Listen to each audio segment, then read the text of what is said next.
Assalamualaikum warahmatullahi wabarakatuh. Hari ini kita akan masuk ke bab 10 mata kuliah manajemen pemasaran 1, yaitu strategi penetapan harga. Seperti yang kita tahu, kemarin kita sudah bahas marketing mix. Yang pertama ada 4P. Yang pertama adalah produk. Kemarin kita sudah bahas, minggu kemarin kita sudah bahas produk. Sekarang yang kedua, P yang kedua yaitu price atau harga. Jadi kita masuk ke strategi penetapan harga. Nah, ada beberapa dimensi strategis harga. Yang pertama, harga merupakan satu-satunya unsur bauran pemasaran yang memberikan pemasukan atau pendapatan bagi perusahaan. Karena kita tahu dari harga itu muncul nilai uang.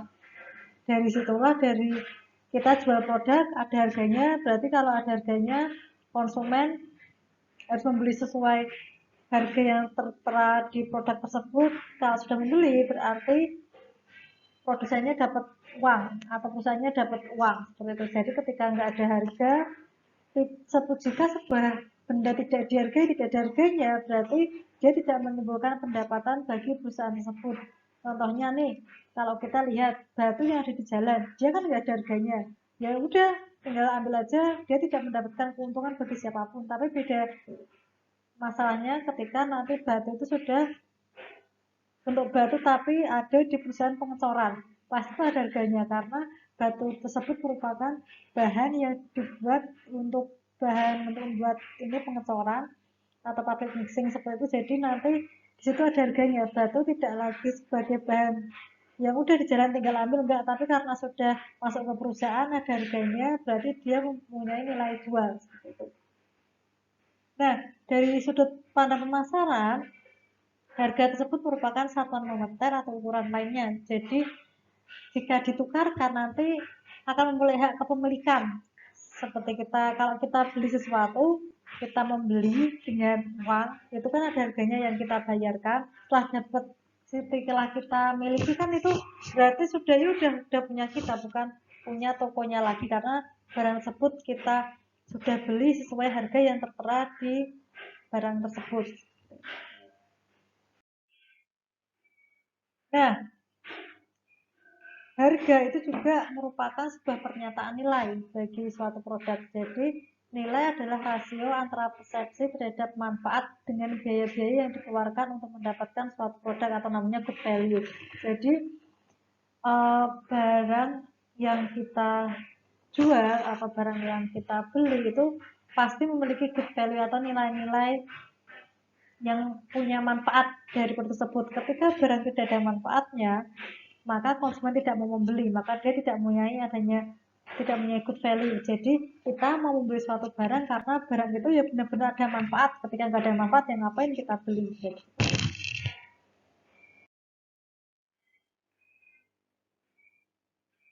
Nah, harga juga bersifat fleksibel, artinya bisa disesuaikan dengan cepat. Seperti ini kasus beberapa hari terakhir, minggu terakhir, harga kedelai itu naik. Jadi makanya para produsen tahu dan tempe itu susah. Kalau ini ketika harga bahan baku naik, otomatis harga harus dinaikkan, karena kalau nggak dinaikkan mereka nggak akan mendapatkan keuntungan. Jadi makanya ya udah, ketika harga dari suatu bahan baku untuk bahan produksi kita itu naik, otomatis kita ya udah tinggal naikin aja. Ketika konsumen nanya, kita bisa memberi alasan dengan jelas, oh kenapa harganya naik, karena ini bahan bakunya juga naik. Harga cabai naiknya fleksibel, secara cepat berubahnya. Hari ini bisa naik drastis, besok bisa turun juga secara drastis. Jadi karena harga fleksibel, ketika banyak barang beredar di pasaran tapi peminatnya sedikit, itu berarti otomatis penjual harus menurunkan harganya. Tapi ketika barang yang tersedia di pasaran itu sifatnya hanya cukup aja, tapi peminatnya semakin naik, semakin meningkat, otomatis penjual juga bisa menjual barangnya dengan harga yang jauh lebih tinggi karena banyak peminatnya, barangnya nggak ada. Nah, Fleksibilitas harga ini bisa ditentukan misalnya dari pelanggan. Semakin banyak pelanggan, maka yang tertarik membeli produk tersebut biasanya juga harga suatu barang bisa dinaikkan, walaupun kenaikan harga barang itu enggak langsung seenaknya sendiri penjual lakukan. Karena kenapa? Ketika penjual suka menaikkan harga seenaknya sendiri, otomatis biasanya pelanggan itu ini menjauh. Mereka akan memilih pesaing yang harganya lebih rendah. Jadi hati-hati. Kemudian legal atau masalah hukum. Ketika ada permasalahan hukum, biasanya harga itu juga bisa berpengaruh. Kemudian biaya-biaya ini biaya yang dikeluarkan oleh penjual dalam memproduksi barangnya, biaya bahan baku, biaya tenaga kerja, biaya listrik, dan lain sebagainya. Kemudian kompetisi. Biasanya ketika banyak pesaing, itu harga juga bersaing. Karena mereka nggak mau kalah dengan pesaingnya, makanya biar mendapatkan pelanggan yang banyak, biasanya harga itu mereka turunkan. Tapi strategi itu juga harus hati-hati sebagai kita sebagai penjual. Kenapa? Kita juga harus lihat biaya yang kita keluarkan. Jadi jangan sampai harga yang kita tawarkan ke pelanggan itu rendah karena kita berpikir biar kita inilah bisa menang dari pesaing dari sisi harga karena harga kita lebih murah, tapi tanpa memperhitungkan biaya yang kita keluarkan itu berapa. Sama aja ketika kita menurunkan harga tapi tidak menutupi biaya yang kita keluarkan, nanti lama-lama kita akan rugi. Jadi kita harus sebagai penjual juga harus jeli dalam menentukan harga yang sesuai untuk produk kita itu seberapa. Ya, kita masuk ke tujuan penetapan harga. Nah, yang pertama ini tujuan berorientasi pada laba. Jadi di sini memakai teori asumsi teori ekonomi klasik. Jadi dinyatakan bahwa setiap perusahaan selalu memilih harga yang dapat menghasilkan laba paling tinggi atau maksimalisasi laba. Sekarang kita tahu kita tidak menghadapi penjualan lokal aja, tapi kita menghadapi persaingan global di mana permasalahannya semakin kompleks juga, terus variabel yang mempengaruhi daya saing atau persaingan antar produsen itu juga semakin banyak. Jadi suatu perusahaan itu tidak dapat mengetahui secara pasti tingkat harga yang dapat menghasilkan laba maksimum. Jadi bisa jadi hari ini faktor A, B, C, bisa jadi untuk berikutnya, untuk bulan berikutnya bisa jadi tambah variabel E. Jadi kita nggak tahu karena persaingan semakin luas, perubahan pasar juga terjadi semakin cepat. Jadi kita ini nggak bisa mengetahui yang laba paling maksimal yang dapat kita peroleh itu berapa. Selanjutnya adalah yang kedua, tujuan berorientasi pada volume. Jadi perusahaan yang itu pada selain tadi yang pertama orientasi laba, jadi ini ada juga perusahaan yang menetapkan harganya berdasarkan tujuan yang berorientasi pada volume tertentu atau biasanya dikenal volume pricing objective. Jadi harga ditetapkan sedemikian rupa agar dapat mencapai target volume penjualan atau pangsa pasar. Jadi ya udahlah, kita jual harga keripik kita Rp5.000 aja satu bungkusnya, biar ini kita dapat menjual sebanyak 1.000 bungkus tiap bulannya. Nah, itu kalau ada perusahaan yang seperti itu, dia berarti menerapkan ini tujuan berorientasi pada volume. Jadi yang mereka pikirkan tuh bagaimana mereka dapat menjual volume sebesar A. Jadi mereka ini harganya seberapa agar ini volume yang mereka tentukan di awal itu bisa terpenuhi. Nah, yang kedua, tujuan berorientasi pada citra. Jadi, citra atau image suatu barang, jadi suatu perusahaan itu dapat ditentukan melalui strategi penetapan harga. Jadi, perusahaan dapat menetapkan harga tinggi untuk membentuk atau mempertahankan citra prestisius. Sementara itu, harga rendah dapat digunakan untuk membentuk citra nilai tertentu atau image of value. Jadi misalnya dengan memberikan jaminan bahwa harganya merupakan harga yang terendah di suatu wilayah tertentu. Jadi ini tuh tujuannya untuk ini, agar meningkatkan persepsi konsumen terhadap keseluruhan bauran produk yang ditawarkan perusahaan serta prestisius. Contohnya ini, uh, kalian tahu tas Hermes yang sering dipakai artis itu buatan Perancis dari kulit buaya, itu harganya mahal karena mereka harganya tinggi, tidak mungkin harganya ini di bawah ratusan juta, harganya satunya itu mendekati miliaran untuk satu pieces barang tas Hermesnya. Jadi mereka, karena gimana, kenapa mereka menjual harga dengan harga yang mahal, karena ketika orang memakai produk tersebut, produk asli ya, bukan produk KW, itu prestis mereka tinggi. Kayak inilah, kita tahu kayak artis di Indonesia Syahrini, dia banyak mengoleksi tas Hermes, jadi dia terkenal emang orangnya borjuis, orang yang kaya seperti itu. Nah, kemudian yang keempat, yang tujuan keempat yaitu tujuan stabilisasi harga. Jadi dalam pasar yang konsumennya sangat sensitif terhadap harga, bila suatu perusahaan menurunkan harganya, maka para pesaingnya harus menurunkan harga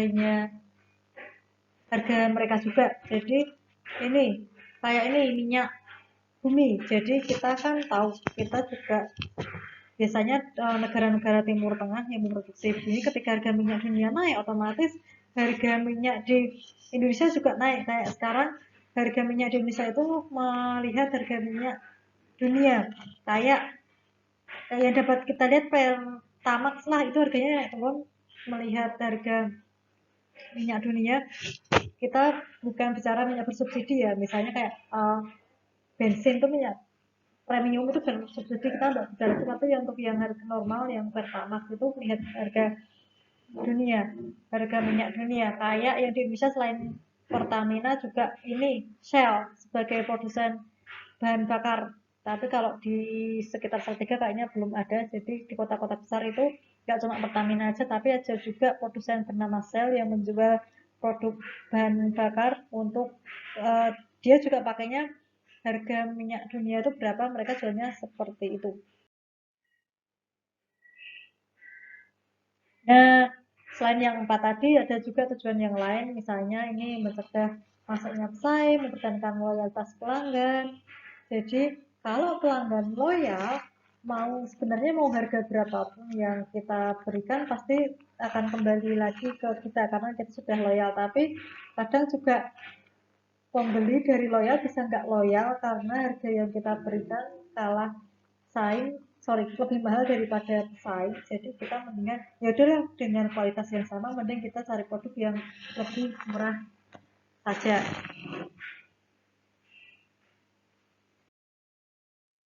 Nah, kita masuk ke strategi penetapan harga produk baru. Jadi bukan produk yang sudah ada, bagaimana harga itu berubah setiap saat, tapi kita ke yang produk yang baru saja mau meluncur ke pasaran. Jadi strateginya seperti apa? Yang pertama adalah skimming pricing. Jadi menetapkan harga awal yang tinggi ketika produk baru diluncurkan, dan semakin lama akan semakin terus turun harganya. Contoh nih, produk handphone. Lama-lama produknya itu nilainya akan turun karena kenapa? Biasanya akan diperbarui dengan tipe yang ini baru. Jadi karena misal ini Samsung lah, dulu itu seri S1, S2, S3, S4. Ketika seri S4 itu keluar, berarti seri yang S3 nanti harganya akan turun. Begitu juga dengan iPhone. iPhone dengan keluarnya yang versi terbaru, versi lama itu harganya akan turun, lama-lama akan turun. Laptop juga seperti itu, komputer juga seperti itu. Jadi ini ya, kalau produk digital itu biasanya seperti itu, lama-lama produknya harganya akan turun. Beda kalau ya, kalau tanah itu lama-lama, atau emas itu semakin lama semakin naik. Tapi kalau yang produk digital itu biasanya menerapkan ini, produk strategi harga skimming pricing.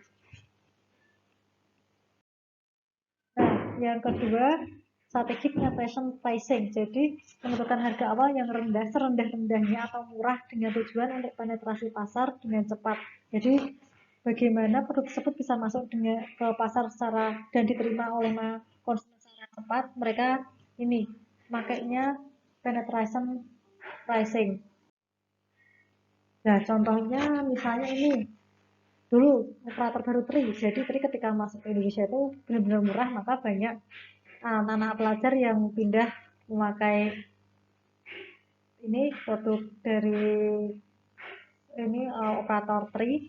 Kemudian di selera rakyat dulu ada juga mereka harganya rendah dibandingkan produk yang sudah ada kayak Indomie dan ini Supermie, mie sedap itu harganya jauh-jauh lebih murah karena mereka menerapkan ini penetration pricing.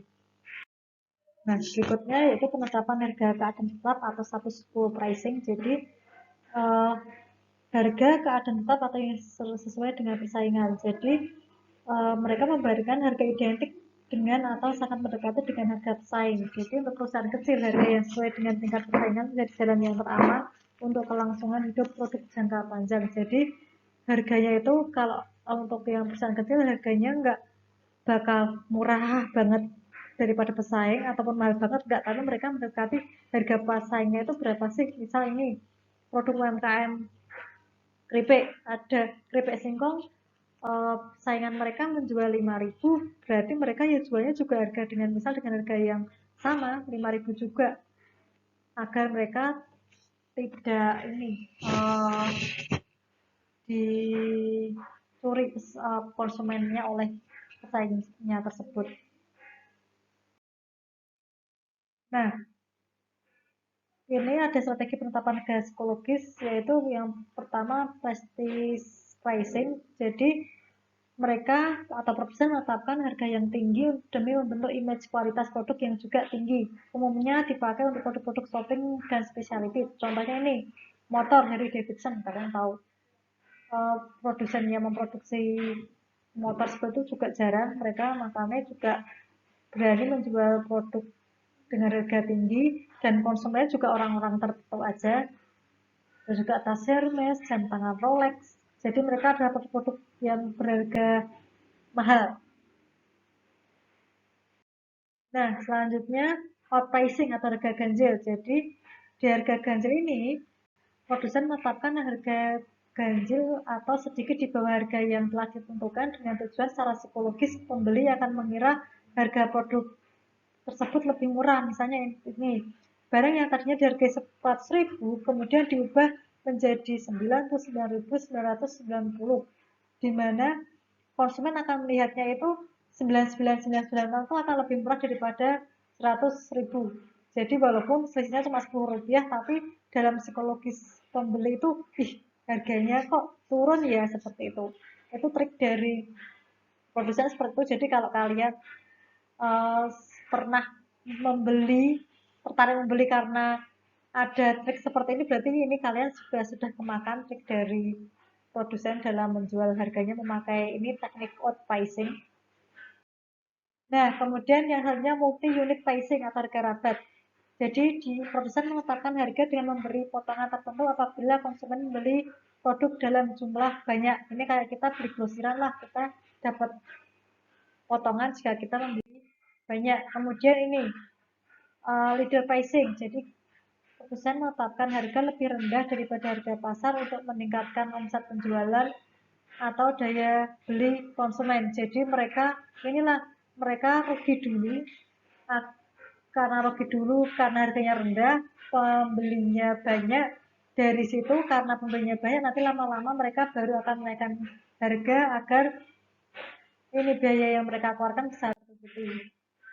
Strategi lain ini strategi harga lining pricing. Jadi mereka memberikan cakupan harga yang berbeda-beda pada lini produk yang beda. Contohnya ini bioskop Group 21 memberikan harga standar untuk konsumen bioskop jenis standar dan menggunakan harga yang lebih mahal pada konsumen bioskop 21 jenis premier. Jadi ketika mereka membeli yang premier, itu kan biasanya ini untuk film-film yang baru pertama kali tayangkan, mereka masuk jenis premier itu harganya lebih mahal daripada jenis standar. Jenis standar biasanya filmnya itu sudah masuk dulu ke bioskop premier, baru mereka akan masuk ke yang jenis standar.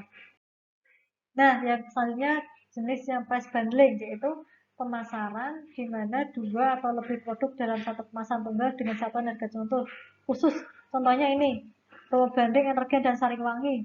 Kalau beli satuan itu harganya nanti jumlahnya 32.200, ketika kalian beli bundling Energen sekaligus Saringwangi itu dapat potongan dari 27.370 rupiah.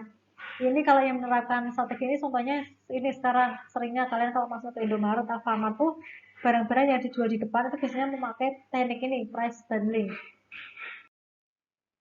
Nah, kita masuk ke taktik dalam memantapkan harga pasar. Yang pertama, diskon. Kalian tahu, nah, diskon itu ada diskon tunai, diskon fungsional, diskon musiman. Jadi ini kalau diskon tunai itu pengurangan harga yang ditawarkan kepada konsumen sebagai imbalan. Jadi kalau kalian ini beli di Indomaret lah, kalian ada potongan, ada diskon itu di bawah slip ini kalian, struk pembelian kalian. Nah, itu namanya diskon tunai. Kemudian ada juga namanya diskon fungsional, jadi diskon terhadap grosir dan pengecer sebagai fungsi penyalur. Jadi ketika dibeli oleh ini orang toko grosir, dibeli oleh pengecer, nanti dia akan memotong berapa persen agar nanti ketika dijual oleh pengecer barang tersebut masih bisa laku dan pengecer juga memperoleh bagian yang lumayan. Kemudian yang ketiga, diskon musiman. Jadi suatu pengurangan harga untuk pembelian produk di luar musim yang berlaku. Contohnya ini, kayak di luar negeri kita ada 4 musim biasanya. Kalau ini misalnya ini sudah bulan, ini mau memasuki summer. Jadi di summer ini barang-barang fashion untuk yang untuk winter itu biasanya jauh lebih murah. Kalau kalian mau beli barang yang untuk baju-baju winter musim dingin kayak gitu akan lebih murah, itu namanya diskon musiman. Nah, ini ada dalam menentukan kebijakan penetapan harga. Yang pertama itu kalian harus memilih tujuan penetapan harga. Mau apa sih? Baru menentukan permintaan, kemudian memperkirakan biaya, menganalisis biaya harga dan tawaran pesaing, memilih metode penetapan harga, dan terakhir baru memilih harga akhir. Jadi dalam tujuan penetapan harga itu kita harus memperhatikan kelangsungan hidup produk kita. Seperti yang kita tahu, daur hidup produk ada dari pengenalan sampai nanti tahap akhir. Kemudian laba sekarang itu harus maksimum atau enggak sih, pangsa pasarnya seperti apa, skema pasarnya seperti apa, kemungkinan kompetitornya seperti apa. Nah, ini dalam menentukan harga kita bisa lihat kepekaan harga, memperkirakan permintaan, dan elastisitas harga dari permintaan itu seperti apa. Bisa kalian baca sendiri dengan mencari sumber literatur yang ada di perpustakaan atau bisa googling. Demikian materi hari ini. Terima kasih. Assalamualaikum warahmatullahi wabarakatuh.